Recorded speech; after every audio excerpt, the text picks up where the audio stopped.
पिछले एपिसोड में हम लोगों ने एम्पर टियानियो को देखा था, जो कि सिंगविन को 3 दिनों के बाद में स्टाइनसेन रोड के डीप हिस्से में मिलने के लिए कहकर चला गया था। अब आगे एपिसोड के स्टार्टिंग में हम सिंगू, बायो एम्पर और स्वांगमिंग को देखते हैं, जहाँ पे सिंगविन इनसे कहता है उसको मारने के बाद में मैंने यहाँ पे टाइम टेबल के पावर को रियलाइज किया है। अब हम देखते हैं वहाँ पे सिंगविन की बातें सुनकर दूसरी तरफ बायो एम्पर भी कहने लगता है, अगर तुम यहाँ पे एम्पर टियानियो के साथ में फाइट करने के लिए रेडी हो तो फिर हम दोनों भी तुम्हारे साथ देने के लिए तैयार हैं। और वैसे भी हम दोनों अब अपने टाइम में पीछे नहीं जा सकते, क्योंकि हमारी कल्टिवेशन लेवल अब पिछले जैसी नहीं रही और हम लोग की कल्टिवेशन लेवल बहुत ही ज़्यादा लो हो चुकी है, जिसकी वजह से हम लोग अपनी इस बॉडी को अच्छे तरीके से कंट्रोल भी नहीं कर सकते। अब बायो एम्पर की बातें सुनकर वहाँ पे एम्पर स्वानमिंग कहने लगता है, एक टाइम पे हम दोनों के पास में एक क्लैन हुआ करता था जिसका कि नाम टियानियो ट्राइब था, जिससे कि यहाँ पे बायो एम्पर ने बिल्ड किया था। बट एम्पर टियानियो टाइम टेबल और टाइम स्पेस के यूज करते हुए उन सभी की मेमोरी को इरेज कर दिया, जिसकी वजह से हम लोग के ट्राइब के हर एक मेंबर, हर एक बंदे को अपनी मेमोरी खोनी पड़ी। और यहाँ तक कि वो लोग कौन है, उनकी आइडेंटिटी क्या है, उनका नाम क्या है, ये सब कुछ भूल गए। इधर सिंगुन उन दोनों की बातें सुनकर कहने लगता है, मुझे लगता है यहाँ पे एम्पर टियानियो फ्यूचर को पहले से प्रिडिक्ट कर सकता है, क्योंकि टाइम टेबल के पास में पास्ट, प्रेजेंट और फ्यूचर को देखने की पावर होती है।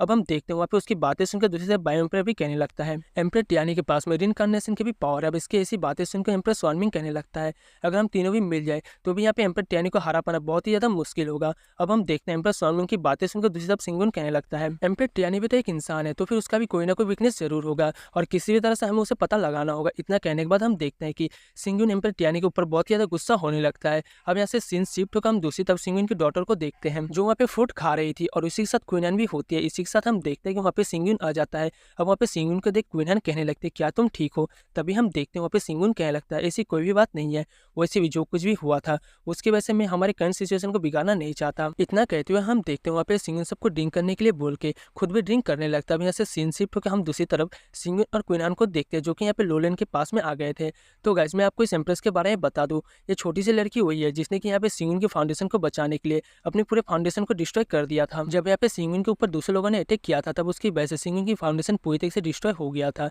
जिसकी वजह से वो कभी भी कल्टिवेट नहीं कर पाता। बट इस लड़की ने अपनी पूरी फाउंडेशन को डिस्ट्रॉय करके सिंगुन को बचाया था। अब हम देखते हैं वहाँ पे सिंगुन लोलेन की तरफ देखते हुए कहने लगता है, पूरा क्वानी वर्ल्ड मैंने खोज लिया, बट मुझे अभी तक भी कोई भी क्योर नहीं मिला जिससे कि मैं तुम्हें ठीक कर सकूं, प्लीज मुझे माफ कर देना। अब दूसरी तरफ हम देखते हैं जहाँ पे एम्प्रेस स्वानमिंग लोलेन की तरफ देखते हुए कहने लगता है, ये लड़की अभी भी 10 हेवन के थोड़ी सी पावर की वजह से जिंदा है, और इसलिए अगर यहाँ पे लोलेन को पूरी तरीके से रिवाइव करना चाहते हो तो तुम्हें यहाँ पे अर्थ एंड हेवन के साथ में रिइनकार्नेशन लॉ को भी अच्छे तरीके से समझना होगा, और इसकी मदद से तुम इसको पूरी तरीके से ठीक कर पाओगे। अब हम देखते हैं इसकी बात सुनकर दूसरी तरफ एम्पर बायो भी कहने लगता है, वैसे तुमने क्या सोचा, आखिरकार तुम यहाँ पे एम्पर टियानियो को कैसे हराओगे? अब यहाँ से सीन शिफ्ट होकर दूसरी तरफ हम सिंगुन, क्वीनन और उसकी डॉटर को देखते हैं, जहाँ पे सिंगुन ने क्वीनन के ड्रीम में जैसा देखा था वैसे ही सेम जगह को क्रिएट किया होता है, और हम देखते हैं कि वहाँ पे अपनी पावर की यूज करते हुए वैसा ही घर और पेड़ को क्रिएट करता है, जिसे देख के वहाँ पे क्वीनन कहने लगती है, ये तो वॉइड क्रिएशन की पावर है, क्या मैं सही कह रही हूँ? अब हम देखते हैं वहाँ पे उसकी डॉटर ये सब कुछ देख के बहुत ही ज्यादा खुश हो गई थी, और वो कहने लगती है, मदर एंड फादर ये तो बहुत ही ज्यादा खूबसूरत जगह है। इसी के साथ हम देखते हैं कि वहाँ पे क्वीनन अपनी पावर की यूज करते हुए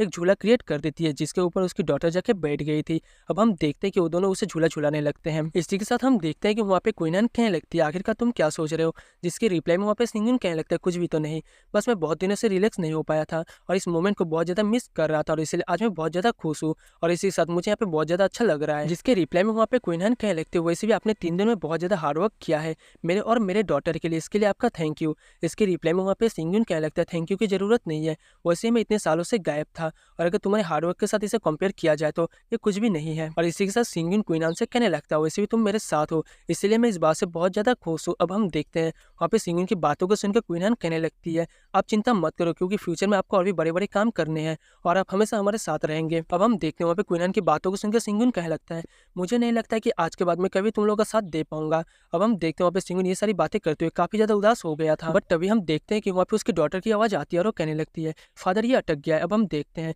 उसका लालटेन पेड़ पर अटक गया था, जिसको देख के वहाँ पे उसकी मदर कहने लगती है, तुम तो उड़ के भी जाकर उसे पकड़ सकते हो। बट हम देखते हैं कि उसकी डॉटर नहीं मानती, वो कहने लगती है, मैं चाहती हूँ कि फादर मुझे अपने गोद में उठाए। अब हम देखते हैं वहाँ पे सिंगुन भी उसे उठा लेता है। फिर हम देखते हैं कि वहाँ पे छोटी सी हुई उसे जाके पकड़ लेती है और इस बात से बहुत ज्यादा खुश हो गई थी और वो फिर से वहाँ पे खेलने लगती है। अब हम देखते हैं कि वहाँ पे क्वीनन कहने लगती है, आजकल तुम बहुत ज्यादा स्ट्रेस लेने लग गए हो, आखिरकार रीजन क्या है, क्या कुछ हुआ है और आखिरकार तुम मुझे इस बारे में बताना क्यों नहीं चाहते? अब उसकी बातें सुनकर वहाँ पे सिंगुन कहने लगता है, मैं तो बस एक पपेट जैसा हो गया हूँ जिसको यहाँ पे एम्पर टियानियो ने यूज किया था। अब उसकी ऐसी बातों को सुनकर वहाँ पे क्वीनन कहने लगती है, आप एक नए एम्परर हो जिसकी वजह से अगर आप भले ही उसे हरा ना पाओ बट आप चाहो तो वहाँ से एस्केप कर सकते हो। अब उसकी ऐसी बातों को सुनकर वहाँ पे सिंगुन कहने लगता है मैं ऐसा नहीं कर सकता, क्योंकि अगर ऐसा मैंने किया तो यहाँ पे एम्पर टियानो टू स्पीड कंटिनेंट को पूरी तरह से डिस्ट्रॉय कर देगा। अब उसकी बातों को सुनकर यहाँ पे क्वीनन गुस्सा हो गई थी और वो कहने लगती है हमेशा आप ऐसी बातें क्यों करते हैं, आप हमेशा ह्यूमैनिटी के लिए कितना सोचते हो, आपको अपने लिए भी खुद सोचना चाहिए। अब यहाँ पे क्वीनन की बातों को सुनकर सिंगुन कहने लगता है मैं ऐसा नहीं कर सकता, मैं तुम्हें अपनी डॉटर अपनी पूरी टू स्पीड कंटेंट को इस तरीके से डिस्ट्रॉय होता हुआ नहीं देख सकता। अब उसकी ऐसी बातों को सुनकर क्वीनन कहने लगती है अगर हम यहाँ पे मर भी गए तो ये हमारा डेस्टिनी होगा, वैसे भी तुम्हें यहाँ पे ज़्यादा सोचने की जरूरत नहीं है और तुम यहाँ पे हीरोपंती मत दिखाओ। इतना कहते हुए हम देखते हैं वहाँ पे क्वीनन रोते हुए सिंगुन को वहाँ से जाने के लिए कह रही थी। अब हम देखते हैं वहाँ पे क्वीनन को रोता हुआ देख करके सिंगुन क्वीनन की तरफ देखते हुए कहने लगता है वैसे भी आज नहीं तो कल किसी को न किसी को ये तो करना ही होगा। अब उसकी बातों को सुनकर वहाँ पे क्वीनन कहने लगती है आखिरकार आप इस तरीके से बातें क्यों कर रहे हैं। तभी हम देखते हैं कि वहाँ पे सिंगुन कहने लगता है अभी के टाइम पे टू स्पीड वर्ल्ड में सबसे ज़्यादा पावरफुल मैं ही हूँ, इसलिए मैं पीछे नहीं हट सकता और वैसे भी मेरे जाने के बाद में तुम हमारे डॉटर का बहुत अच्छे से ख्याल रखना और इसी के साथ मेरे फादर एंड मदर का भी। अब हम देखते हैं कि सिंगुन की ऐसी बातों को सुनकर वहाँ पे क्वीनन बहुत ज़्यादा रोने लगती है, जिसको देखकर वहाँ पे सिंगुन एकदम से उसे गले से लगा लेता है और वो कहने लगता है तुम चिंता मत करो, वैसे ही मैं अकेला नहीं हूँ क्योंकि मेरे पास में इस बार 2 ग्रेट एम्परर है और वैसे फ्यूचर को कोई भी प्रिडिक्ट नहीं कर सकता, क्या पता हम जीत जाए। और मैं तुमसे एक छोटी सी रिक्वेस्ट करना चाहता हूँ, मेरे जाने के बाद में तुम यहाँ पे हमारी डॉटर का अच्छी तरीके से ख्याल रखना